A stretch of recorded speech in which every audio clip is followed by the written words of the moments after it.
Gálatas capítulo 5, versículos 22 y 23.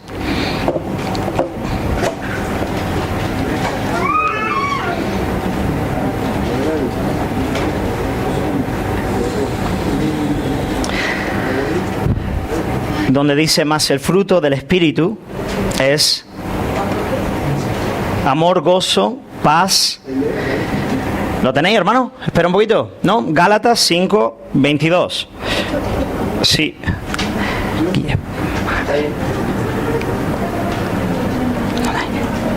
Sí, dice: mas el fruto del Espíritu es amor, gozo, paz, paciencia, benignidad, bondad, fe, mansedumbre y templanza o dominio propio. Contra tales cosas no hay ley. Vamos a orar. Padre, queremos alabarte, Señor, y agradecerte por habernos reunido en esta mañana, en este lugar. Gracias por poder ser pueblo tuyo. Gracias, Señor, porque, como dice tu palabra, como tú mismo nos has dicho, Señor, donde hay 2 o 3 reunidos en tu nombre, ahí estás tú, Señor, por medio de tu Espíritu. Y te agradecemos por tu presencia en este lugar, Señor. Y queremos pedirte, Padre, que en la medida en la que tu palabra es ahora expuesta, Señor, tú, en tu misericordia, en tu gracia, en tu favor, tengas en bien en poder venir a este lugar y poder abrir los ojos del corazón, Señor, y salvar al cautivo, Padre, y abrir los ojos del que está ciego, y mostrar, Señor, como tantas veces lo has hecho, manifestar una vez más tu gloria y tu gracia en medio de los hombres, Señor. De manera muy especial quiero orar por aquellos que no te conocen, Señor, y quiero pedirte, Padre, que puedan tener un entendimiento abierto, Señor, ojos abiertos para ver la gloria del Padre en la faz de Jesucristo. Señor, tu gloria, tu belleza, tu salvación, tu hermosura en el Evangelio. Señor, y eso te pido para aquellos que nunca lo han visto y para aquellos que ya lo hemos visto, Señor, que en tu gracia, misericordia y favor nuestros ojos puedan ser cada vez más abiertos, Señor, para poder conocerte a ti en tu palabra y vivir delante de ti y dar frutos, Señor, para la gloria y honra de tu nombre. Yo te pido en el nombre de Jesús, Señor. Amén. Amén. Amén. Y no sabéis la crisis con la que subo en esta mañana aquí, porque tengo muchas ganas de hablar sobre el fruto del Espíritu, pero al mismo tiempo tengo deseo de hacer una exposición sencilla y clara del Evangelio. Así que voy a empezar haciendo una exposición del Evangelio y después, por la gracia y misericordia de Dios, a ver cómo va, voy a intentar hablar algo del fruto del Espíritu.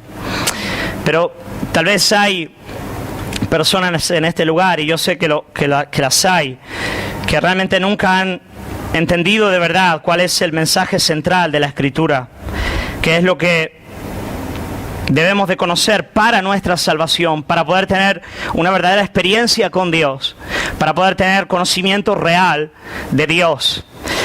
Y quiero empezar hablando de lo que llamamos, y varias veces vais a escuchar, el Evangelio. El Evangelio es el tema central de este gran libro. El Evangelio significa básicamente buenas noticias. El Evangelio es una gran noticia, una noticia que proviene de Dios. Eso es Evangelio. La palabra Evangelio, ella significa buenas noticias. Y el Evangelio, el mensaje de este libro, no es religión. En efecto, es un mensaje contrario a toda otra forma de religión que uno pueda conocer o haber oído hablar. Y quiero intentar explicar eso. La base de toda religión es llamar al hombre a realizar determinadas obras o a ser una buena persona a fin de alcanzar el favor divino. Ese es el principio de toda religión. La religión es un llamado al hombre para esforzarse por medio de sus propias fuerzas para alcanzar de alguna manera el favor de Dios. O si no es el favor de Dios, porque no se crea que exista tal cosa como un Dios, entonces para alcanzar el nirvana o para mejorar en la próxima reencarnación. O para, por medio de la autoayuda y buenos libros, intentar ser una mejor persona en el tiempo que te ha tocado vivir. El asunto es que cualquier forma de religión es un llamado al hombre para por medio de sus propias fuerzas salvarse a sí mismo. Eso es lo que la religión llama. La religión es un llamado a que el hombre de alguna manera encuentre fuerzas en su propia persona para por medio de alguna ley o esfuerzo alcanzar lo que la Biblia llama la salvación de su alma. Pero el Evangelio no puede estar más distante de eso. En el Evangelio, la salvación, ella no reside de ninguna manera en el hombre. El Evangelio, en una primera instancia, él proclama que el hombre, él no solamente está separado de Dios, que lo está a causa de su pecado, sino que además está en tal bancarrota que no puede hacer absolutamente nada para salvarse a sí mismo. Ese es el primer mensaje de esta extraña buena noticia. Y fijaos, el primer mensaje de la buena noticia parece más bien ser una mala noticia. Porque lo primero que esta gran buena noticia te dice es que tú no solamente estás separado de Dios a causa de la rebelión de tu alma, sino que además no tienes fuerza alguna para salvarte a ti mismo. El pecador intentando salvarse a sí mismo es como un hombre que sin saber nadar se está ahogando y se tira de sus propios pelos para intentar salir del agua. No lo podría hacer, es imposible, no tienes fuerza para salvarte a ti mismo. La religión, ella te dice tú puedes, lo único que necesitas es un poco de ayuda. Lo único que necesitas es una buena ley, una buena instrucción, una buena meditación, un buen maestro místico, un buen libro que te guíe al cielo. La Biblia dice que todo eso es un camino de muerte, un camino que no lleva absolutamente nada. Que el hombre, la Biblia enseña, él está muerto en sus delitos y pecados. El hombre está muerto en sus delitos y pecados. Él no está enfermo en sus delitos y pecados. Él no está pachuchín en sus delitos y pecados. Él está muerto en sus delitos y pecados. El hombre es completamente depravado. El hombre es completamente incapaz. El hombre es completamente un esclavo del diablo, un esclavo de su propio pecado y un esclavo de la muerte que abre sus fauces para comérselo a cualquier momento. Hay enemigos, hay dragones que son mucho más fuertes que tú y que yo. La otra noche mi hijita me preguntó, papá, ¿pero los dragones existen? Y yo le dije, sí, los dragones existen. Y le hablé de la muerte, del pecado y del diablo. Porque esos son dragones reales, contra los cuales ni tú ni yo podemos hacer absolutamente nada. Tienes que llegar hasta ahí. Tienes que, en un sentido, perder toda esperanza en cuanto a tus propias fuerzas. Para poder apreciar el Evangelio, tienes que llegar hasta ahí. Tu corazón tiene que llegar hasta ahí. No puede ser solamente un principio intelectual. No puede ser solamente un principio doctrinal. Tú tienes que tener la experiencia de la desesperación en cuanto a tu propia persona. Da igual cuántas veces hayas escuchado este mensaje, da igual cuánto puedas entenderlo, tú tienes que llegar al punto en tu propia alma en el cual tú desesperes de ti mismo, en el cual tú realmente no tengas más a dónde sostenerte, te des cuenta de que pendes de un hilo delante de grandes enemigos. Pero bueno, déjame llegar a las buenas noticias. Las buenas noticias.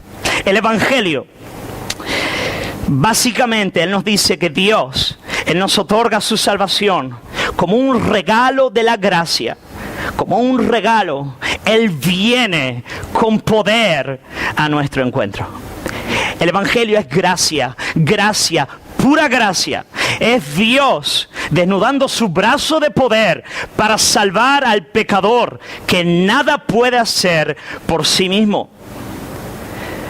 ¿Sabéis? La Biblia nos enseña que Dios mismo, Él encerró a todo hombre bajo pecado para que Él sea el único que tenga la prerrogativa de tener misericordia y salvar.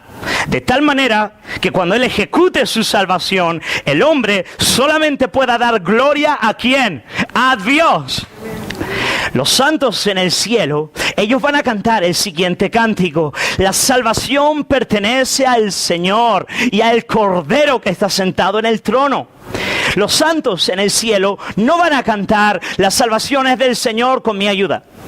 La salvación es del Señor, hombre, con mi aceptación, desde luego. Alguien tuvo que poner un granito de arena para que todo esto eche a andar. La salvación es del Señor, que hizo la mitad del puente, pero espérate, yo hice la otra mitad. No, no, no. En el cielo, como en ningún otro lugar, nos vamos a dar cuenta con los ojos abiertos que la única razón por la cual hemos sido bendecidos de principio a fin en nuestras vidas es porque Dios, el Padre, antes del principio de los tiempos, por su sola misericordia, gracia y favor, nos escogió. Él me vio, Él vio mi nombre y me vio cuando yo estaba en el fango, cuando yo era un enemigo de Dios, cuando yo amaba la rebelión y el pecado, cuando yo quería vivir una vida autónoma lejos de Él, estableciendo mi propio nombre. Él me miró y me amó y decidió por su sola gracia, misericordia y favor salvarme y me dio su promesa. Y entonces Él envió a su Hijo. Porque Él no me podía salvar así porque sí. Él es santo, santo y santo. Él aborrece el pecado. ¿Cómo Él podía derramar misericordia sobre ti, sobre mí, pecador, sin comprometer su justicia, su gloria y su santidad? Jamás. El mundo entero entraría en colapso antes de que Dios pudiese negar su propia santidad y justicia y pureza. Pero Dios encontró un camino. Él encontró un camino para poder derramar su gracia, su misericordia, su favor sobre ti y sobre mí, sin caer Él en pecado, sin negar su justicia y su santidad. Dios vino al mundo. El gran mensaje del Evangelio es que un día Dios pisó esta tierra. Un día Dios vino a este lugar. La palabra de vida, el Hijo eterno del Dios divino, caminó entre los hombres. Jesús, Él no es un santo más, Él no es un profeta más, Él no es un maestro más, Él no es un humanista más, Él no es un místico más. Él es Dios. Ese es el gran mensaje del libro. Que aquel que estaba en el pesebre, aquel que caminó con Pedro, con Juan, con Mateo, aquel que nació de la Virgen María, aquel que caminó entre los hombres, es el Dios eterno por los siglos de los siglos. Y Él vino a este lugar para hacer dos cosas. La primera de ellas, Él vino a este lugar para vivir una vida perfecta. Él vino para cumplir toda la ley de Dios. Él vino para cumplir las demandas de la santidad de Dios. Y lo hizo a la perfección. No hubo hombre en la faz de la tierra que haya sido santo, santo, santo, sobre el cual el Padre haya podido decir con toda propiedad: este es mi Hijo amado, en Él estoy contento, en Él me deleito, Él es mi alegría, Él es como yo. ¿Queréis conocerme? Miradlo a Él. Amigo, amiga, nosotros no creemos en santos. Nosotros no creemos en ningún santo aparte de Jesucristo, porque no hay santo aparte de Jesús. Aparte de Cristo, lo único que hay son pecadores. Lo único que hay son gente como tú y yo, que necesitan a un Redentor glorioso. Pero de Él Juan el Bautista pudo decir: he aquí el Cordero de Dios que quita el pecado del mundo. Él es el Cordero sin mancha. Y cuando Él se levantó en medio de sus acusadores y dijo: ¿hay alguno de vosotros que pueda inculparme de mal? Nadie pudo decir absolutamente nada, porque aún sus más acérrimos enemigos daban testimonio de que no había absolutamente nada que en efecto pudiesen decir en contra de Él. Y para llevarlo a la cruz, el mayor espectáculo trágico, cómico tuvo que acontecer. Y es que tuvieron que llamar a gente para que mintiese y dijese cosas que Él no dijo, para poder prenderle con engaño y con astucia. Pero Él vino a vivir una vida perfecta y santa, no por Él, sino por ti. Él vino a cumplir las demandas de Dios en tu lugar. Él vino a vivir la vida que tú nunca has podido vivir. Él vino a vivir y a caminar y a hacer. Él vino a hablar bien cuando tú hablas mal. Él vino a mirar con amor cuando tu mirada es perversa. Él vino a derramar misericordia cuando tú eres implacable y celoso. Él vino a vivir en pureza cuando tú caes en el pecado sexual. Él vino a cumplir todas las demandas de Dios en el lugar de su pueblo. Pero desde luego el lugar más espectacular en el que el Señor Jesús viene a mostrar su gracia y su amor es en la cruz. Y entonces llegó aquel trágico día, aquel día oscuro, aquel día el peor de los días y el más glorioso de los días entre los hombres, cuando la oscuridad cubrió el cielo. Aún la propia naturaleza física lloró en aquel día, porque el autor de la vida, de manera increíble, inimaginable, Él murió. Y Jesús derramó su sangre. Y yo quiero que lo veas en ese lugar en esta mañana. Yo quiero que alces los ojos del corazón. La cruz sigue de pie como un testimonio vivo de la gracia de Dios para todo aquel que quiere ver. Y Jesús, Él derramó su sangre en aquel lugar. Él derramó su sangre en aquel lugar. Él no solamente vino a vivir una vida perfecta. Él vino también para morir la muerte que tú tenías que morir. Amigo, amiga, este libro nos enseña que tú y yo merecemos por mérito propio el infierno, la ira de Dios. Merecemos el castigo de lo alto.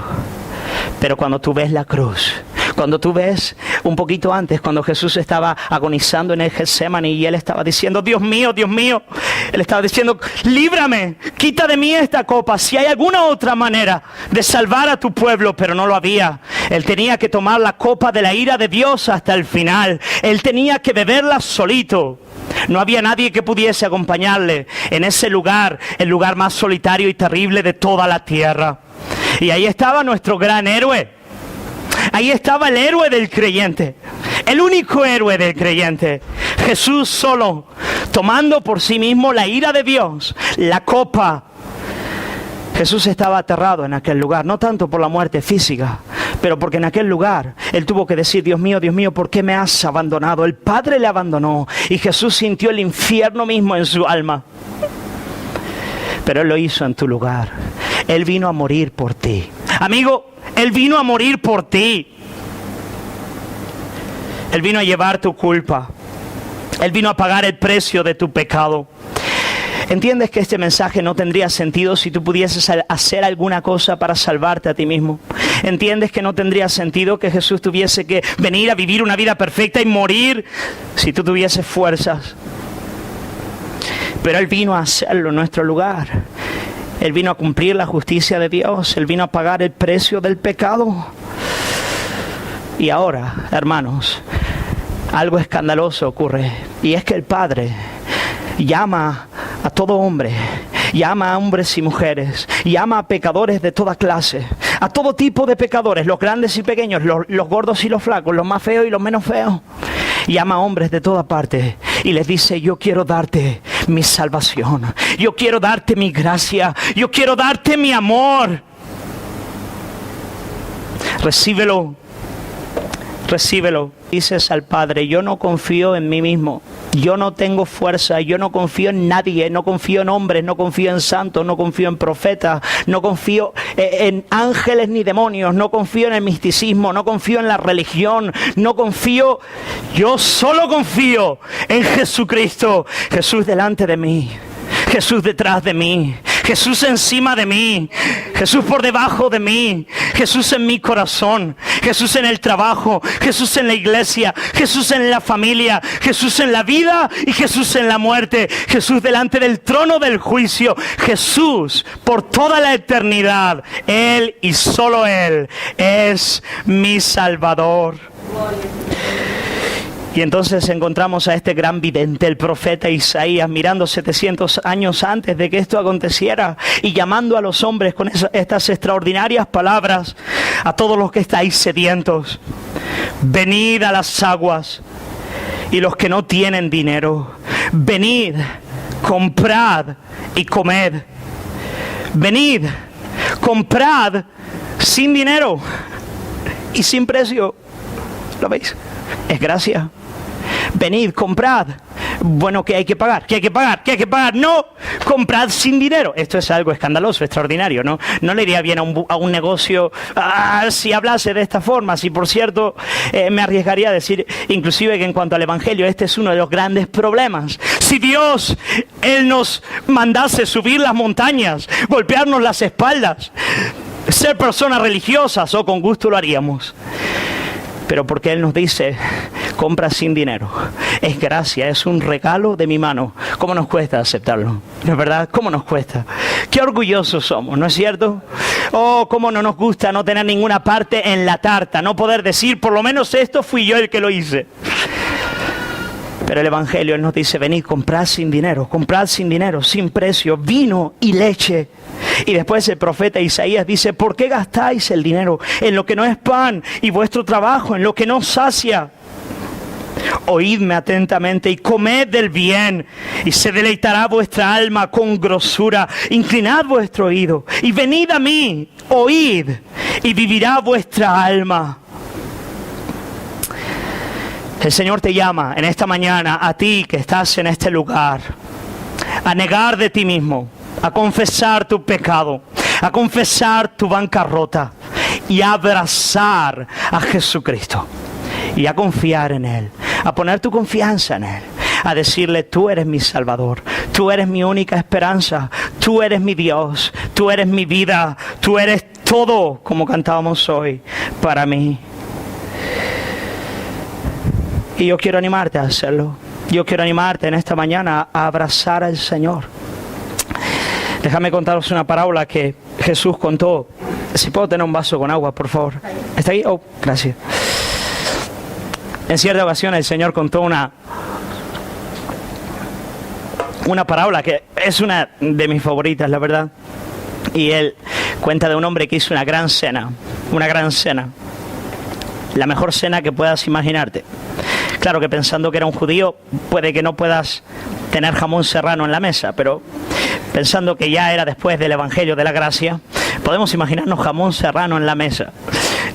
La mejor carne, los corderos, los vinos, los postres. El hombre se esmeró lo mejor que pudo. Como se suele decir, él echó la casa por la ventana para hacer la mejor cena que puedas imaginarte. Y yo cuando me imagino esta historia, me imagino mesas blancas con platos de cristal, de plata y tazas de cristal y una alfombra extraordinaria y músicos tocando el violín. Y llegó el momento de la cena. Y entonces este gran hombre de familia llama a sus siervos y les dice al mayordomo y a los que estaban ahí trabajando con él, les dice, es hora de llamar a los invitados. Ahora debe ser un gran privilegio poder ser invitado a una cena tan extraordinaria. Entonces ellos van por la ciudad, por las plazas y van llamando a los invitados y al primero que llegan les dicen, el Señor ha hecho una cena extraordinaria y te está invitando a entrar. Y él dice, lo siento, es que, sabes que justo he comprado cinco yuntas de bueyes y tengo que ir a probarlas, lo siento, no puedo entrar a la cena. Y entonces el siervo va, me imagino que perplejo con la situación, al segundo invitado y le dice, el Señor ha hecho una cena, es para ti, estás invitado, es hora de comer. Y él le dice, lo siento, he comprado una herencia, una hacienda, perdón, y tengo que ir a verla. Curioso, ¿no? Esta gente compra sin ver, sin probar, en fin. Pero tengo que ir a verla y no puedo ir a la cena, lo siento. Y va el tercero y le dice, mira, el Señor ha hecho una cena extraordinaria y te está invitando a comer. Y él le dice, lo siento, es que acabo de casarme y no puedo ir. No sé por qué no invitar a su esposa y ir juntos a la cena, ¿no?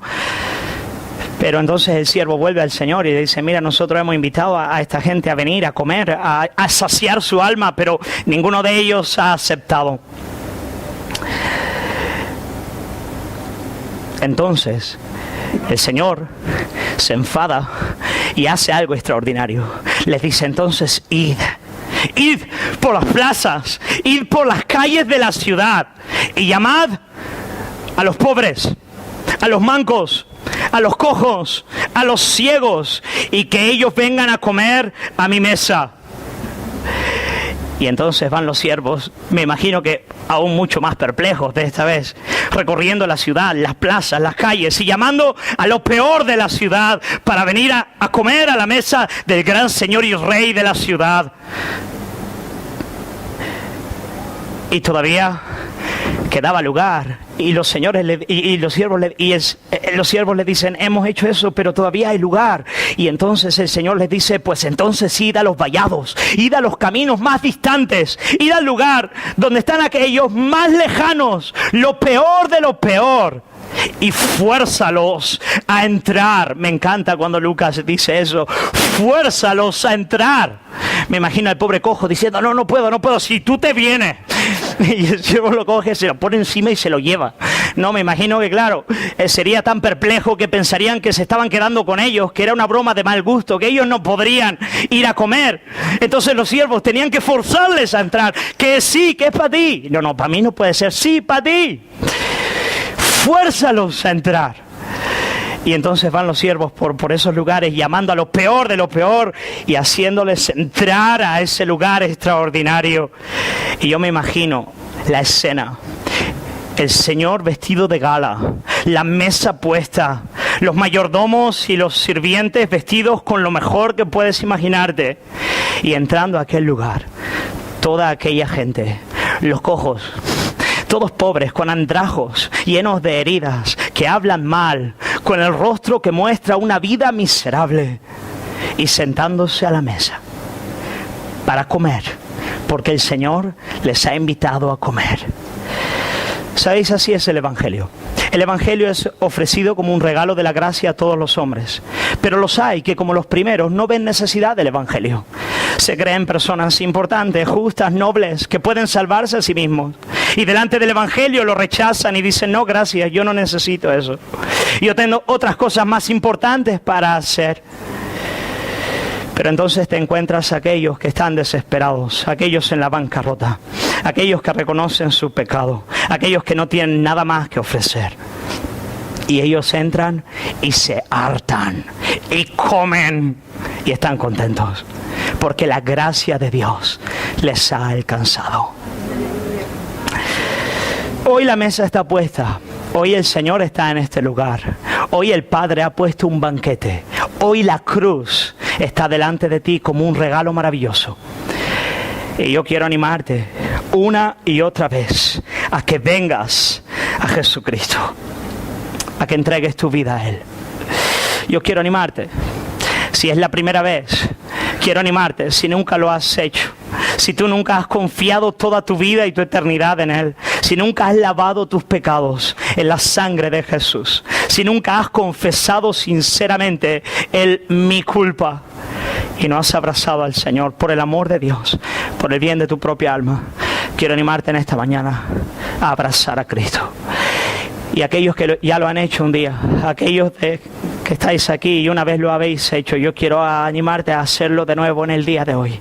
Hoy vamos a celebrar la mesa del Señor. Hoy vamos a celebrar que Jesús, que el sacrificio de Cristo, Él es eficaz todos los días, el tiempo entero. Tanto es así que cuando yo me levanto por las mañanas, antes de orar, lo primero que recuerdo, lo primero que hago no es orar. Lo primero que hago no es pensar en lo que tengo que hacer. Lo primero que hago es recordar lo que ha sido hecho por mí. Recordar lo que es hecho por mí. Y le digo: Señor, yo sé que en el día de hoy, toda bendición, toda gracia, todo favor, todo se debe única y exclusivamente a la sangre de Jesús, a la gracia de Dios y a su gran amor por mí. Oh amigo, ¿no es preciosa esa sangre? ¿No es precioso el día que Él murió? ¿No es gloriosa la gracia del Padre? ¿No es muy digno nuestro Dios de ser alabado por los siglos de los siglos de los siglos de los siglos para siempre? Entonces vamos a alabar su santo nombre. Vamos a bendecirle. Yo quiero animarte a cerrar los ojos. Yo quiero animarte en este día a poner tus ojos en la cruz una vez más. Quiero, como dijo el apóstol Pablo a los Gálatas: he puesto delante de vosotros a Cristo crucificado. lo habéis visto.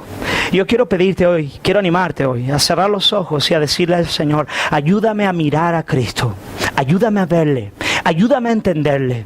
Ayúdame, Señor. Dame la gracia para ver las maravillas, Señor, de tu gracia. Dame la luz para entender una vez más el Evangelio, para poder vivir en la libertad y el gozo del Evangelio, en el fruto del Espíritu, de lo cual hablaré otro día. Quiero animarte a cerrar tus ojos y a decirle, Señor, una vez más, por la proclamación de tu palabra, tú has sido presentado a mi alma como un gran Salvador. Hoy una vez más, aun cuando me hayas hablado de mi pecado, también has puesto una mesa delante de mí. También me has hablado de la sangre que me perdona, de la sangre que me limpia, de la sangre que cumple toda justicia. Y de esa gracia extraordinaria que todos los días, como una mesa puesta, está a mi disposición. Señor, yo quiero agradecerte por este glorioso mensaje. Yo quiero abrazarlo. Yo quiero besar al Hijo. Yo quiero, Señor, que Él sea mi todo, que Él sea mi fuerza. Yo quiero pedirte hoy perdón por toda forma de religiosidad. Yo quiero pedirte hoy perdón por todas las veces en las que yo confío en mis propias fuerzas. Confío en mi propia inteligencia, confío en mi propia espiritualidad, confío en mi santidad o en mis buenas obras. Hoy quiero una vez más llevar todo eso a la cruz y arrepentirme, confesar con tristeza y gozo que soy un pecador y abrazar la sangre que me salvó.